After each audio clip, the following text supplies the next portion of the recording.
بسم اللہ الرحمن الرحیم۔ السلام علیکم ورحمۃ اللہ وبرکاتہ۔ محترم ناظرین، آج ہم آپ کو بتائیں گے کہ حضرت آدم علیہ السلام سے پہلے اس زمین پر کون سی مخلوق آباد تھی۔ جب حضرت آدم علیہ السلام کو جنت سے نکال کر زمین پر بھیج دیا گیا تو وہ مخلوق کہاں گئی اور ان کے ساتھ کیا سلوک کیا گیا۔ حضرت آدم علیہ السلام اور حضرت اما حوا سلام اللہ علیہا کے متعلق سوال کیا جاتا ہے کہ ان سے پہلے دنیا میں کیا تھا اور یہ دنیا کیسے وجود میں آئی تھی۔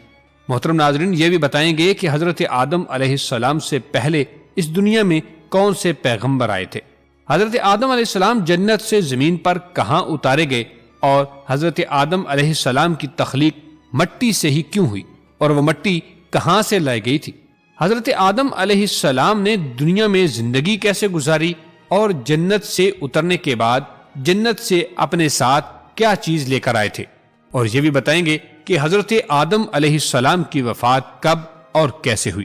محترم دوستو، سب سے پہلے یہ جان لیجئے کہ مذہبی کتب اور مختلف ماہرین اور سائنسدانوں نے تھیوریز پیش کی ہیں جن کے مطابق زمین پر آدم علیہ السلام کو اتارنے سے پہلے شیطان کو پھینکا گیا تھا، یعنی حضرت آدم علیہ السلام کی تخلیق کے بعد حضرت آدم علیہ السلام کو جنت میں بھیجا گیا اور فرشتوں کو انہیں سجدہ کرنے کا حکم دیا گیا تھا۔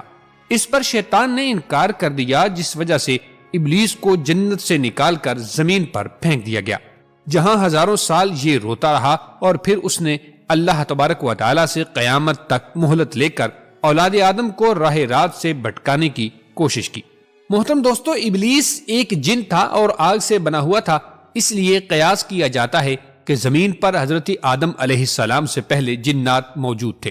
جنات کے فتنہ و فساد کی وجہ سے اللہ کے حکم سے فرشتوں کی فوج بھیج کر ان کو ختم کر دیا گیا اور بچے ہوئے جنوں کا بسیرا جزیرے اور سمندر ہو گئے تھے۔ سائنسدانوں کا کہنا ہے کہ آدم علیہ السلام سے پہلے زمین پر ڈائناسور آباد تھے۔ انسانوں کی آبادی کے بعد ان کی نسلیں آہستہ آہستہ ختم ہونے لگی ہیں۔ کچھ ماہرین کے مطابق حضرت آدم علیہ السلام سے پہلے اس زمین پر انسانوں جیسی مخلوقات موجود تھی، جن کی کچھ باقیات اور ڈھانچے بھی ملے ہیں۔ اس پر یہ خیال کیا جاتا ہے کہ حضرت آدم علیہ السلام سے پہلے بھی زمین پر انسان موجود تھے جو باقی امتوں کی طرح ختم ہو گئے یا کر دیے گئے تھے۔ کچھ لوگوں کے مطابق زمین خلائی مخلوقات کا مرکز تھا۔ محترم دوستو، سورہ ہود کی آیت نمبر 27 میں بیان کیا گیا ہے کہ وہی ہے جس نے زمین اور آسمان کو 6 دن میں پیدا کیا اور اس وقت اس کا عرش پانی پر تھا۔ اس آیت کے مطابق حضرت آدم علیہ السلام سے پہلے زمین پر صرف پانی موجود تھا۔ اس آیت میں کسی بھی مخلوق کی طرف اشارہ نہیں کیا گیا۔ اس کے متعلق حضور نبی اکرم حضور خاتم النبیین صلی اللہ علیہ وسلم سے لوگوں نے سوال کیا کہ آسمانوں اور زمینوں کے پیدا کرنے سے پہلے کیا تھا، تو حضور صلی اللہ تعالی علیہ وآلہ وسلم نے ارشاد فرمایا کہ اللہ کے سوا کچھ نہ تھا، نہ اس کے اوپر ہوا تھی نہ اس کے نیچے ہوا تھی۔ مطلب یہ کہ کچھ نہ تھا، پھر اس نے پانی پر اپنا عرش پیدا کیا، گویا یہ تھی مخلوق کی ابتدا۔ محترم دوستو، بخاری شریف میں یہ بیان کیا جاتا ہے کہ ایک بار آپ صلی اللہ تعالی علیہ وآلہ وسلم کے پاس یمن سے ایک وفد آیا اور کہا کہ ہمیں آپ سے علم لینا ہے۔ آپ علیہ السلام ہمیں بتائیں کہ اس زمین پر حضرت آدم علیہ السلام سے پہلے کیا تھا۔ حضور نبی کریم صلی اللہ علیہ وآلہ وسلم نے ارشاد فرمایا، کچھ نہیں تھا، صرف اللہ تھا اور عرش پانی پر تھا، اور لوح محفوظ میں قلم سے سب لکھ کر محفوظ کر دیا گیا تھا۔ آپ صلی اللہ علیہ وسلم فرما رہے تھے کہ بلا شبہ اللہ نے سب سے پہلے قلم کو پیدا کیا، پھر اللہ نے اس کو حکم دیا کہ لکھ، چنانچہ وہ اسی وقت چل پڑا اور قیامت کے دن تک ہونے والی ہر چیز لکھ دی گئی تھی۔ یہ اللہ تعالیٰ کا علم تھا جس کو قلم نے اسی کے حکم کے مطابق لوح محفوظ پر لکھ ڈالا تھا۔ حضرت سیدنا عبداللہ ابن عمر بن عاص رضی اللہ تعالی عنہ روایت کرتے ہیں کہ میں نے سنا اللہ کے رسول صلی اللہ علیہ وسلم ارشاد فرما رہے تھے کہ اللہ نے آسمانوں اور زمین کی پیدائش سے 50,000 سال پہلے تمام مخلوقات کی تقدیروں کو لکھ دیا اور اس وقت اس کا عرش پانی پر تھا۔ محترم دوستو، اس حدیث مبارکہ سے یہ بات واضح ہو گئی ہے کہ سب سے پہلے پانی، پھر پانی پر عرش کی تخلیق ہوئی، پھر قلم کے بعد فوراً لوح محفوظ کو پیدا کیا گیا جس پر سب کچھ جو قیامت تک ہونے والا ہے لکھ دیا گیا تھا۔ پھر کائنات کی باقی مخلوقات، آسمان و زمین کی پیدائش وجود میں آتی گئی۔ محترم دوستو، حضرت ابو ہریرہ رضی اللہ تعالی عنہ سے روایت ہے کہ جب نبی کریم صلی اللہ علیہ وسلم سے دنیا میں چیزوں کے وجود میں آنے کی ترتیب پوچھی گئی تو آپ صلی اللہ تعالی علیہ وسلم نے میرا ہاتھ تھاما اور فرمایا کہ اللہ نے جب یہ دنیا بنائی تو ان کی ترتیب کچھ یوں تھی: ہفتے والے دن مٹی پیدا کی تو اتوار کو پہاڑ، پیر کو درخت پیدا کیے، منگل کو تکالیف، بیماریاں اور مصیبتوں کو، بدھ کو نور اور جمعرات کو چوپائے اس زمین پر پھیلا دیے تھے، اور جمعہ کے مبارک دن عصر سے رات کے درمیان حضرت آدم علیہ السلام کو پیدا کیا تھا۔ اس حدیث مبارکہ سے پتہ چلتا ہے کہ ابتدائی مخلوقات کی ترتیب کیا تھی۔ ان میں سب سے آخری نمبر حضرت آدم علیہ السلام کا تھا، جبکہ آدم علیہ السلام نسل انسانی میں سب سے پہلے فرد اور تمام انسانوں کے باپ ہیں۔ ناظرین گرامی، جب انسانوں سے پہلے فرشتے اور جن پیدا ہو چکے تھے، صاحب عقل مخلوقات میں سب سے پہلا نمبر فرشتوں کا، دوسرا نمبر جنوں کا اور آخری نمبر انسانوں کا ہے، جیسا کہ اللہ پاک قرآن مجید فرقان حمید کی سورۃ الحجر آیت نمبر 27 میں ارشاد فرماتے ہیں: اور اس سے پہلے جنات کو ہم نے لو والی آگ سے پیدا کیا۔ جنات کے بارے میں حضرت عبداللہ ابن عباس رضی اللہ تعالی عنہ فرماتے ہیں کہ حضرت آدم علیہ السلام کی تخلیق سے 2000 سال پہلے جنات پیدا کیے گئے تھے۔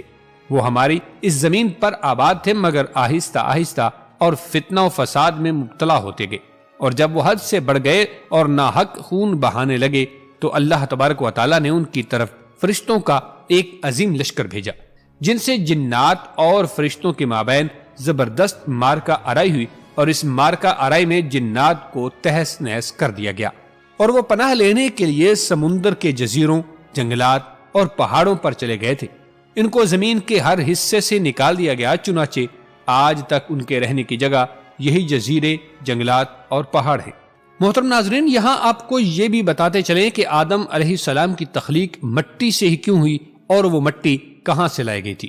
حضرت آدم علیہ السلام کی نہ ماں ہیں نہ باپ، بلکہ اللہ تبارک و تعالیٰ نے ان کو مٹی سے بنایا ہے۔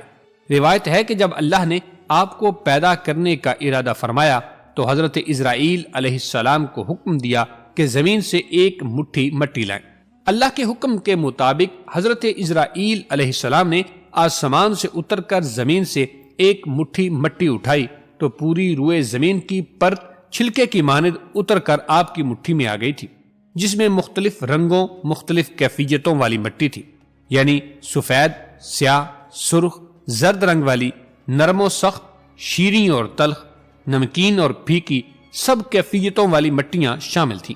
اس مٹی کو مختلف پانیوں سے گوندنے کا حکم ارشاد فرمایا گیا، چنانچہ ایک مدت کے بعد یہ چپکنے والی بن گئی، پھر ایک مدت تک یہ گوندھی گئی تو کیچڑ کی طرح وہ گارا بن گئی تھی، پھر یہ خشک ہو کر کھنکھناتی اور بجتی ہوئی مٹی بن گئی۔ پھر اسی مٹی سے اللہ تبارک و تعالیٰ نے حضرت آدم علیہ السلام کا پتلا بنا کر جنت کے دروازے پر رکھ دیا گیا، جس کو دیکھ دیکھ کر فرشتوں کی جماعت تعجب کرتی تھی، کیونکہ فرشتوں نے ایسی شکل و صورت کی کوئی مخلوق کبھی پہلے نہیں دیکھی تھی۔ محترم دوستو، اللہ تبارک و تعالیٰ نے اس پتلے میں روح کو داخل ہونے کا حکم ارشاد فرمایا، چنانچہ روح داخل ہو کر جب آپ کے نتنوں میں پہنچی تو آپ کو چھینک آئی۔ جب روح زبان تک پہنچی تو آپ نے الحمدللہ پڑھا اور اللہ تبارک و تعالیٰ نے فرمایا یرحمک اللہ، یعنی اللہ تم پر رحمت فرمائے۔ اے ابو محمد یعنی آدم، میں نے تم کو اپنی حمد ہی کے لیے بنایا ہے۔ پھر رفتہ رفتہ پورے بدن میں روح پہنچی اور آپ زندہ ہو کر اٹھ کھڑے ہوئے۔ اللہ تعالیٰ نے حضرت آدم علیہ السلام کو 4 عظیم شرف اور مرتبے عطا فرمائے تھے۔ نمبر 1، اپنے ہاتھ سے پیدا فرمایا۔ ایک بات یہاں یہ واضح کرتے چلیں کہ اللہ تبارک و تعالیٰ وجود سے پاک ہے، تو ہاتھ سے مراد اپنی نگاہ کرم نواز اور اپنی رحمت خاص سے پیدا فرمایا۔ نمبر 2، پھر روح پھونکی۔ نمبر 3، فرشتوں کو سجدہ کرنے کا حکم فرمایا۔ نمبر 4، اشیاء کے ناموں کے علم سے سرفراز فرما دیا تھا۔